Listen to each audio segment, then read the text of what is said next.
ఓం నమో వెంకటేశాయ. ఈ సంవత్సరం వైకుంఠ ఏకాదశి సందర్భంగా ఉత్తర ద్వార దర్శనం కోసం 10 రోజులు నిర్వహించడం జరుగుతుంది. ఇప్పటికే ఇది అన్ని మాధ్యమాల ద్వారా కూడా చెప్పడం జరిగింది. అయితే టికెట్ల ప్రక్రియ మాత్రం చాలా వరకు మార్చడం జరిగింది. దీని మీద పూర్తి స్థాయిలో అన్ని విభాగాలు కానీ ఎలక్ట్రానిక్ ప్రింట్ మీడియా కూడా తెలుసు. అందరి స్టేక్ హోల్డర్స్ కూడా డిస్కస్ చేసి చాలా పగడ్బందీగా ప్లాన్ అయితే చేయటం జరిగింది.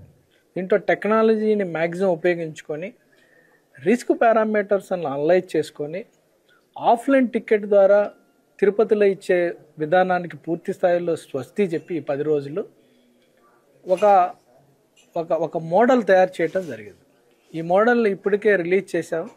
అది ఈరోజు న్యూస్ పేపర్స్ కూడా అన్ని న్యూస్ పేపర్లో కూడా క్యారీ చేయటం జరిగింది. దీనివల్ల చాలా రకాలైన ప్రయోజనాలు ఉన్నాయని చెప్పచ్చు. ఇది పూర్తి స్థాయిలో అందరూ కూడా చదివి అర్థం చేసుకొని దాన్ని వాళ్ళు రిజిస్ట్రేషన్ చేసుకొని డిప్ ద్వారా సెలెక్ట్ అయిన వాళ్ళు, డిప్ ద్వారా స్లాట్ అలాట్ అయిన వాళ్ళు first 3 days 30, 31 next year 1st తారీఖు ఈ 3 రోజులు కూడా స్లాట్ ఉన్న వాళ్ళు మాత్రమే దర్శనానికి వస్తే ఏ రకమైన ఇబ్బంది ఉండదు.